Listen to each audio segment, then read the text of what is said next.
2017, si ma mémoire est bonne, ne vous plaignez pas, les Tunisiens, vous avez un très bon mode de vie, vous gagnez bien votre vie, vous avez, on va dire, des commodités intéressantes, le reste, ce n'est pas votre problème. Ouais. Et le jour où Ben Ali a été renversé, Sarkozy, qui était au pouvoir à Paris, disait on ne s'attendait pas à ce que les choses soient aussi dégradantes en Tunisie. Ouais. Mais arrêtons de voiler la face. Ouais. La France, aujourd'hui, est très bien consciente que le respect des droits de l'homme est loin d'exister dans beaucoup de pays.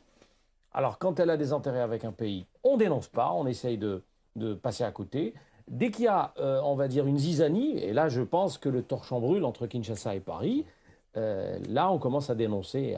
Alors, je pense sincèrement que c'est de la poudreuse. C'est de la poudreuse. Et vous, Lucien, dans le fait aussi, moi, je me souviens du discours d'Abdou Diouf qui a un petit peu renvoyé tout le monde dans les corps parce qu'il a dit oui à la démocratie, oui au respect des droits de l'homme, mais chacun a son rythme. C'est-à-dire qu'il ne faut pas imposer. C'est le vieux débat en disant est-ce qu'on doit respecter la culture de chaque pays qui doit aller à son rythme ou alors on doit imposer des valeurs dites universelles.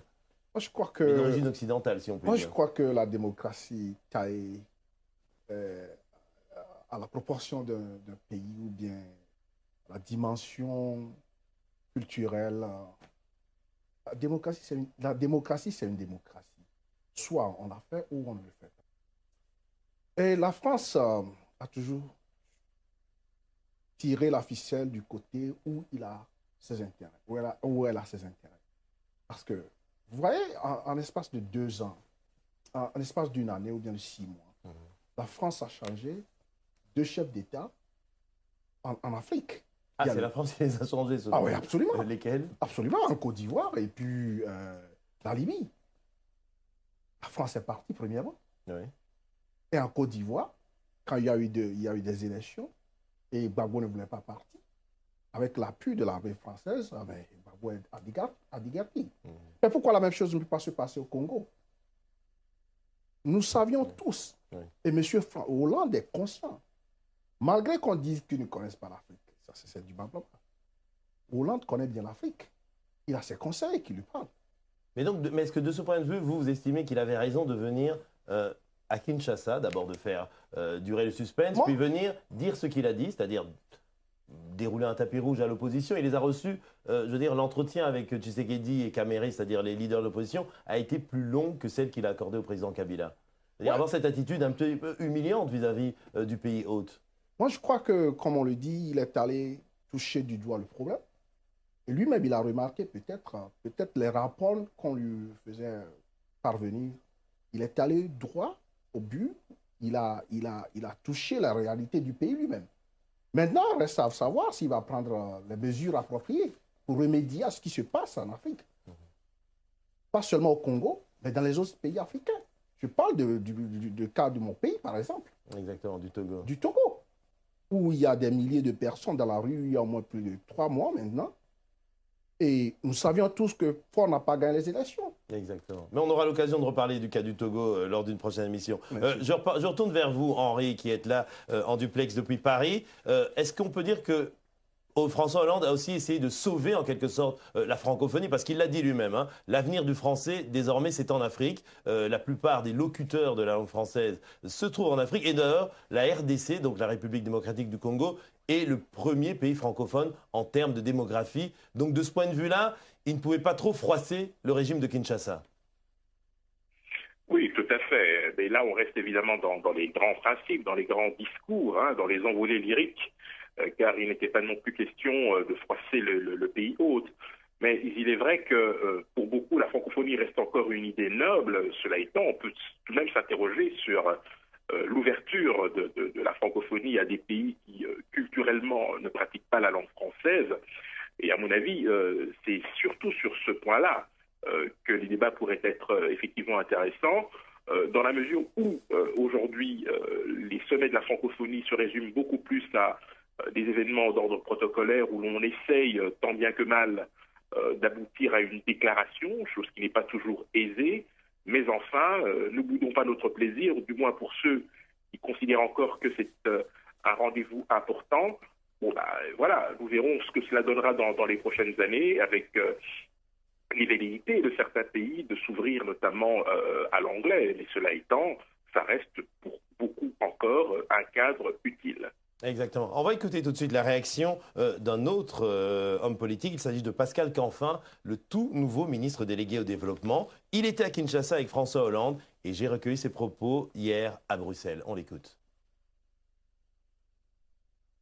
Vous l'avez dit, j'y étais aussi, mais dans le cadre du sommet de la francophonie, vous étiez là, vous avez votre propre agenda, peut-être parce que la francophonie, c'est plus du ressort du président et de Laurent Fabius, le ministre des Affaires étrangères.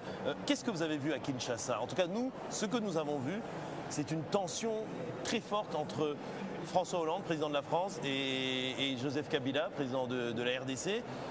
On s'attendait à un discours très critique de François Hollande. On peut dire qu'il a joué un petit peu l'équilibriste. Ça veut dire, à la fois, il a soutenu la souveraineté de la RDC contre l'agression qu'elle subit de l'extérieur. Et puis, à la fois aussi, il a rappelé l'exigence qui est la francophonie, du respect des valeurs, droits de l'homme, duel. Mais on a senti que c'est pas bien passé. D'aucuns disent que la conversation qu'ils ont eue entre eux a été très froide. J'y étais. Ah oui, alors dites-nous. Elle n'était pas froide. Sans langue de bois, vous, avec ce journaliste. Elle était franche, mais elle n'était pas froide. Oui. Justement, les choses se sont dites. Une conversation froide, chacun campe sur ses positions, ne dit rien. Là, les choses se sont dites. Et François Hollande, finalement, a fait ce qu'il avait dit qu'il ferait. C'est-à-dire dire les problèmes qui peuvent être rencontrés sur le plan des droits de l'homme et de la démocratie en RDC, mais aussi dire que ce pays est victime, et un rapport va sortir dans les prochains jours, d'une intervention peut-être pilotée de l'extérieur. Et donc il a dit ces deux choses-là. Deux ne sont pas, c'était pas une question d'équilibre politique. Il y a deux vérités. Il a dit ces deux vérités. Et ce qui est important, c'est qu'il n'était pas le seul à le dire. Le Premier ministre canadien l'a dit aussi, les Suisses, les Belges ont dit aussi sur un autre registre les mêmes messages. Et donc c'est un message qu'on a aussi adressé à l'opposition politique en RDC, mais avec un autre message qui était de dire unissez-vous. Il ne suffit pas de critiquer, il faut aussi agir, s'unir pour pouvoir ensuite gagner les élections. Et de ce point de vue-là, justement, vous le dites, vous êtes ministre délégué au développement, par rapport à l'agression que subit le Congo. Et le Congo accuse son voisin, le Rwanda, de fomenter un petit peu cette nouvelle rébellion du M23. Plusieurs pays européens, notamment les Pays-Bas, la Suède, ont suspendu leur aide au développement au Rwanda. L'Union européenne, de manière générale, a suspendu aussi toute nouvelle aide au Rwanda. Mais la France n'a pas bougé pour l'instant. Qu'est-ce qu'il en est? Nous attendons les rapports des Nations Unies qui va sortir. Donc les précédents rapports ne vous ont pas encore convaincus, si je puis dire. Et surtout, nous voulons faire ça de manière coordonnée au niveau européen, pour les raisons simples que j'évoquais tout à l'heure. C'est-à-dire que nous sommes plusieurs à intervenir sur des projets qui sont soit complémentaires, soit même parfois identiques. C'est-à-dire 10% du financement vient de tel pays, 20% de tel autre pays. Si l'un arrête, l'autre continue et le troisième fait autre chose, vous voyez l'incohérence que ça peut représenter, le signal totalement incohérent que ça peut. Et donc, nous souhaitons prendre cette décision en tant qu'Européens. Et le rapport...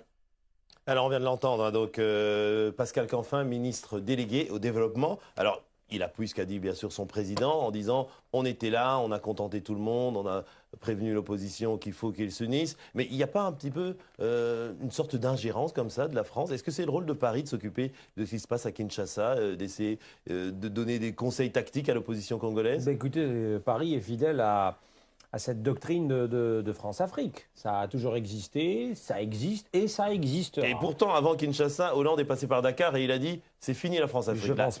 Le énième enterrement de la France-Afrique. Ce n'est pas une question de droite ou de gauche en France. C'est une question d'intérêt de la nation française. Il est impensable, il est inimaginable aujourd'hui que la France laisse tomber, cède ses anciennes colonies en Afrique. Elle a beaucoup à y gagner, notamment... pour les matières premières, pour les hydrocarbures, etc. Je ne vais pas faire la définition de la France-Afrique. Oui. C'est connu de tous, ok? Donc, on maintient certains chefs d'État, on leur garantit pratiquement la pérennité du pouvoir, et d'un autre côté, la France est privilégiée dans tel et tel marché. Alors, aujourd'hui, ce qui se passe, c'est que les choses ont changé. Ce n'est plus comme il y a 50 ans. Il n'y a pas que les Américains, il y a des Chinois qui arrivent, il y a des Russes qui arrivent, et ces pays-là dérangent les intérêts de la France. Donc ils ont tout intérêt à faire beaucoup plus d'efforts. Voilà ce que j'ai à dire. Alors, une question subsidiaire pour vous, mais très rapidement. L'Algérie, la France tape à la porte d'Alger. Pour essayer d'attirer l'Algérie dans la francophonie, vous pensez qu'il y a possibilité? Impossible. Impossible pour vous. Alors déjà... Yamina Benguigui, la ministre française de la francophonie, s'est déplacée à Alger. Elle a dit plutôt qu'elle a été bien accueillis par le gouvernement algérien? Bah, heureusement, on est Non, bien accueillis, c'est-à-dire qu'on a écouté avec intérêt. Voilà, Donc, on se dit écoute. pas qu'on va Oui, bien accueillir. mais pour adhérer à la francophonie, non. Pour le moment, il est hors de question d'adhérer à l'organisation de la francophonie. Déjà, on préfère en Algérie dire les pays ayant le français en partage. Voilà comment on définit la chose. La francophonie, j'ai l'impression que ça a une connotation un peu colonialiste. Alors, dernière question, et je rebondis justement sur ce que vient de dire Ahmed. Lucien, est-ce que pour vous, la francophonie, vraiment en quelques mots, est-ce que ça a encore une connotation colonialiste, ou bien ça peut être un ensemble, une communauté qui partage des valeurs, simplement, d'autres valeurs, des valeurs d'humanisme, de solidarité? Pour moi, bon, ces valeurs que préconise la francophonie ne sont jamais respectées, d'ailleurs. Sinon, puisque Mais pour les étudiants, c'est important, pouvoir avoir des bourses, aller étudier d'un pays à l'autre, pouvoir avoir cette mobilité. Et François Hollande l'a rappelé qu'il va essayer de mettre le paquet là-dedans. Ça ne sert à rien de faire l'aliénation mentale. Il faut quand même donner les vrais soubassements à un peuple. Il ne s'agit pas seulement de la langue. Donc pour vous, ça ne sert plus à rien, la francophonie. Ça ne sert plus à rien. Exactement. Allez, même question à vous, Henri, en 1 minute. Réponse, question difficile, mais vous devrez le faire. Alors pour vous, la francophonie, est-ce que ça sert encore à quelque chose à l'aune justement de ce sommet de Kinshasa?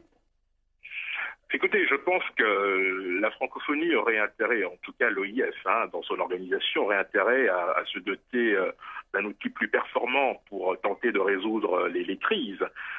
Parce qu'au-delà du partage de la langue française et de ce que cela peut impliquer en termes d'échanges à la fois culturels et en matière de coopération, pour que la francophonie survive, il faudrait qu'elle puisse opérer sa mue et devenir un outil performant de gestion, de prévention et pourquoi pas de règlement de conflits. Excellent.